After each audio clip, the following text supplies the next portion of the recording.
नमस्कार दोस्तों, welcome to study IQ। India ने रिसेंटली एक बहुत ही इंपॉर्टेंट स्टेप उठाया है against China near the Pangong lake.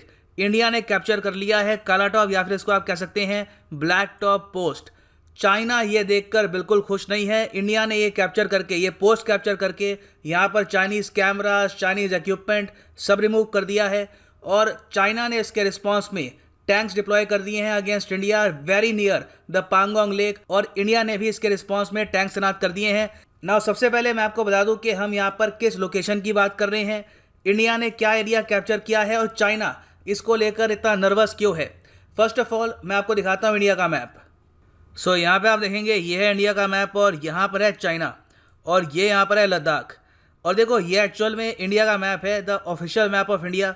और यहाँ पर आप देखेंगे ये है पैंगोंग लेक। अब देखो ये जो आपको यहाँ पर बॉर्डर दिख रही है ये इंडिया के हिसाब से है एक्चुअल बॉर्डर, मगर आप सबको पता होगा कि 1962 में एक वॉर हुई थी बिटवीन इंडिया एंड चाइना, और उसके बाद चाइना ने काफ़ी सारा एरिया यहाँ पे आप अगर देखें अक्साई चिन का जो ये एरिया है ये कैप्चर कर लिया था। तो आज के समय रियलिटी ये है कि पैंगोंग सो लेक का जो यहाँ से लेकर यहाँ तक का जो ये एरिया है लाइन ऑफ एक्चुअल कंट्रोल की तरफ आता है। तो ये जो आप लाइन देख रहे हैं यहाँ पर ये इंडिया के हिसाब से वर्जन है लाइन ऑफ एक्चुअल कंट्रोल का। चाइना देखो मानता है कि लाइन ऑफ एक्चुअल कंट्रोल ये नहीं है, इसके भी कुछ किलोमीटर्स आगे है। चाइना ये मानता है कि लाइन ऑफ एक्चुअल कंट्रोल थोड़ा सा यहाँ से लेकर यहाँ पे गुजरता है। तो लाइन ऑफ एक्चुअल कंट्रोल है क्या, एक्चुअल लिमिट्स क्या है, इसको लेकर अभी भी डिस्प्यूट है between India and China, primarily Pangong lake के आसपास। सो इंडिया ने रिसेंटली क्या किया है, देखो पैंगोंग लेक के आसपास आपको पता होगा इनिशियली मेन इशू था फिंगर्स को लेकर। यहाँ पे जो पहाड़ियाँ हैं इसको हम कहते हैं fingers, finger 1, finger 2, finger 3, finger 4 यहाँ पे आपको मिलेगी। फिंगर 4 को लेकर रिसेंटली इशू था। अब जो पैंगोंग लेक है इसका जो सदर्न रीजन है यहाँ पर भी टेंशन स्टार्ट हो चुकी है। देखो चाइना ने क्या किया था कि लाइन ऑफ एक्चुअल कंट्रोल का जो ये वाला पार्ट है ना इसको हम कहते हैं ब्लैक टॉप या फिर काला टॉप। यहाँ पर चाइनीज़ मिलिट्री ने अपना कैमरा इक्विपमेंट एक पहाड़ी पर इंस्टॉल कर दिया था ताकि इनको प्रॉपर जानकारी मिले कि इंडिया यहाँ पर क्या कर रहा है, इंडिया की डिप्लॉयमेंट क्या है और इंडिया के यहाँ पर कितने सोल्जर्स हैं। सो 29 और 30 अगस्त को इंडियन आर्मी को ये पता लगा कि चाइना बहुत ही जल्द जहाँ पे कैमरा इंस्टॉल किए हैं वहाँ पर परमानेंटली अपने सोल्जर्स डिप्लॉय करने वाला है। सो इंडिया ने यहाँ पर पहले ही चाइना के मूव को काउंटर कर लिया और बहुत ही जल्दी से अपने सोल्जर्स इस एरिया के आसपास भेज दिए और आज के समय इंडिया के सोल्जर्स यहाँ पर डिप्लॉयड हैं। इंडिया ने यहाँ पर जो चाइनीज़ कैमरास थे, जो इनका इक्विपमेंट था सर्विलेंस के लिए, सब उखाड़ फेंका है और चाइना इस डेवलपमेंट को लेकर बिल्कुल नाखुश है। चाइना ने यहाँ पर यह क्लेम किया है कि इंडिया ने LAC line of actual control cross कर दी है और अब चाइना डिप्लोमेटिक लेवल पर यह इशू उठा रहा है कि इंडिया एक्चुअली यहाँ पर अग्रेशन दिखा रहा है अगेंस्ट चाइना। सो यहाँ पे आप देख पाएंगे ये इंडियन एक्सप्रेस का आर्टिकल है, block by Indian army at Pangong lake, China claims India disturbing border peace. China काफ़ी हद तक एंग्री है इस डेवलपमेंट को लेकर कि इंडिया ने यहाँ पर अपनी तरफ से कैसे एक बहुत ही बड़ा एरिया कैप्चर कर लिया और यहाँ पर ये लोग कह रहे हैं कि Indian army has illegally crossed line of actual control. So पहली बात तो हम यहाँ पे समझ सकते हैं कि इंडिया ने जिस स्पीड से ब्लैक टॉप पोस्ट को कैप्चर किया है ये काफ़ी इंप्रेसिव था। चाइना इसको एक्सपेक्ट कर नहीं रहा था और पहली बार मैं कहूँगा कि इंडिया चाइना के फेस ऑफ में इंडिया ने अपनी तरफ से पहले एक स्टेप उठाया है and we have surprise the Chinese. और आपको एक और इंटरेस्टिंग बात बताता हूँ कि Indian ministry of external affairs ने ये भी रिवील किया है कुछ ही घंटों पहले, जब मैं वीडियो बना रहा था उससे कुछ ही घंटे पहले ये MEA की स्टेटमेंट आई है। इंडिया ने ब्लैक टॉप को कैप्चर किया था अगस्त 29-30 के आसपास।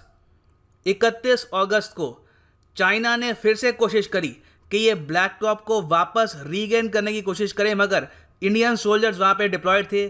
हमने चाइनीज सोल्जर्स को वापस पुशबैक कर दिया और इंडिया का यहाँ पर मेन इशू ये है कि चाइना ने यहाँ पर फिर स्टेटस को चेंज करने की कोशिश करी बाय फोर्स जब ब्रिगेडियर लेवल की बातचीत हो रही थी बिटवीन इंडिया एंड चाइना।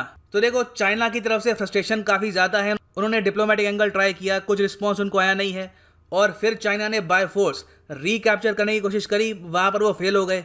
सो अब चाइना ने फ्रस्ट्रेट होकर टैंक्स डिप्लॉय कर दिए हैं एट द पैंगोंग लेक।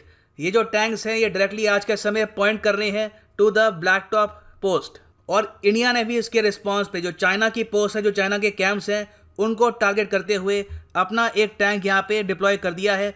यहाँ पर आप देखो चाइना के पास दो ऑप्शंस है टैंक्स को डिप्लॉय करने की। एक तो है टाइप 96A MBT टैंक और दूसरा टाइप 15 लाइट टैंक। जो अब तक न्यूज़ आई है उसके हिसाब से मोस्ट प्रोबेबली चाइना ने यहाँ पर टाइप 15 लाइट टैंक डिप्लॉय कर दिया है। इंडिया के पास देखो दो ऑप्शन थी यहाँ पर, T90 भीष्म टैंक और T72 टैंक। इंडिया ने मोस्ट प्रोबेबली यहाँ पर T90 टैंक उतारा है। यहाँ पे आप देख पाओगे ये है T90 टैंक और ये है टाइप 15 लाइट टैंक। ना कौन सा टैंक देखिए यहाँ पर बेहतर है, दोनों टैंक्स की अपनी स्पेशलिटी है। टाइप 15 लाइट टैंक ज़्यादा आप कह सकते हैं लाइट है, ज़रा फास्ट है, वेराज जो T90 भीष्म टैंक है ये ज़रा हैवी ड्यूटी है, ये बहुत ही आसानी से अटैक्स झेल सकता है और इसको कुछ भी नुकसान पहुंचाना चाइना के लिए एक बहुत ही बड़ा चैलेंज होगा। वेराज आप अगर देखो टाइप 15 टैंक को तो ये एक लाइट वेट 33 टन टैंक है और एक्चुअली भीष्म टैंक से इसका वजन प्रॉब्ली 40 से लेकर 45% कम ही होगा। सो ये सब सुन के हो सकता है कि आपके मन में चिंता हो कि यहाँ पे पॉसिबिलिटी काफ़ी हद तक बढ़ गई है for a small scale war. तो देखो यहाँ पर मैं एक और एंगल ऐड करना चाहूँगा USA का।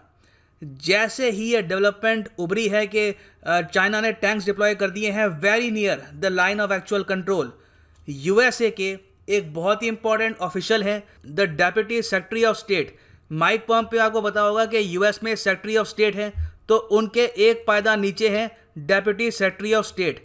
इन्होंने ओपनली पहली बार मैं कहूँगा यह स्टेटमेंट दी है। यहाँ पे आप देख पाएंगे द इकोनॉमिक टाइम्स का आर्टिकल है, US चाहता है कि एक नेटो जैसा सिस्टम बिल्ड हो जाए between India, Australia, Japan, China को काउंटर करने के लिए। यहाँ पे आप अगर देखेंगे ये इनकी एक्चुअल स्टेटमेंट है। बाय द वे इनका नाम है US deputy secretary of state Stephen Biegun. ये कह रहे हैं कि USA seeks to formalize its closer defence ties with countries of the Indian Pacific region, India, Japan, Australia, similar to something like North Atlantic treaty organization NATO with the aim to counter China. So US की तरफ से open proposal यहाँ पे आ चुकी है कि defence pact आप sign कर लो। अगर इंडिया पे अटैक होता है तो मतलब कि US पे अटैक हुआ है, अगर US पे अटैक होता है तो मतलब कि इंडिया पे अटैक हुआ है। और आगे जो US के डेप्यूटी सेक्रेटरी ऑफ स्टेट हैं इन्होंने ये भी कहा है कि जो इंडो पैसिफिक स्ट्रैटेजी है ये इंडिया के बिना सक्सीड नहीं कर पाएगी। तो इन्होंने कहा है कि India is central to our long term plans और हम चाहते हैं कि नेटो जैसा सिस्टम हम डेवलप कर दें between India, Japan, Australia and US। ना हो सकता है कि इनिशियली ये सुनने में काफ़ी आपको अट्रैक्टिव लगे कि दिस सॉल्व्स एवरीथिंग, अगर US के साथ हमारा डिफेंस पैक्ट हो जाए तो कोई टेंशन की बात ही नहीं है, US मिलिट्री काफ़ी स्ट्रांग है, चाइना कभी डेयर नहीं करेगा कि इंडिया पे वो अटैक करें। देखो इशू इतना सिंपल नहीं है, इंडिया को बहुत ही ज़्यादा सोच समझ कर यहाँ पे एक्शन लेना होगा। पहली बात तो हमें याद रखना होगा कि हमारे पास न्यूक्लियर वेपन्स है। चाइना वैसे भी चाह कर भी हम पे फुल फ्लेजेड वॉर एनफोर्स नहीं कर सकता। अगर वो करते हैं तो यहाँ पर म्यूचुअली अश्योर्ड डिस्ट्रक्शन होगी।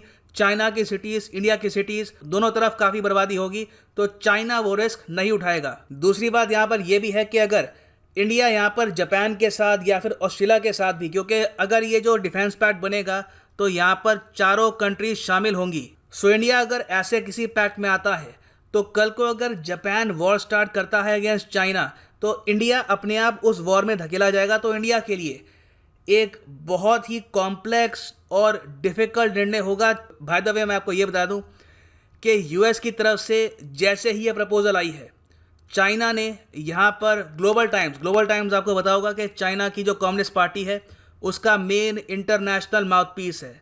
तो चाइना ने with in a few hours इसके रिस्पॉन्स में एक आर्टिकल पब्लिश किया है। ये कह रहे हैं कि जो US led NATO like alliance होगी ये रिलायबल नहीं होगी for India in border talks with China.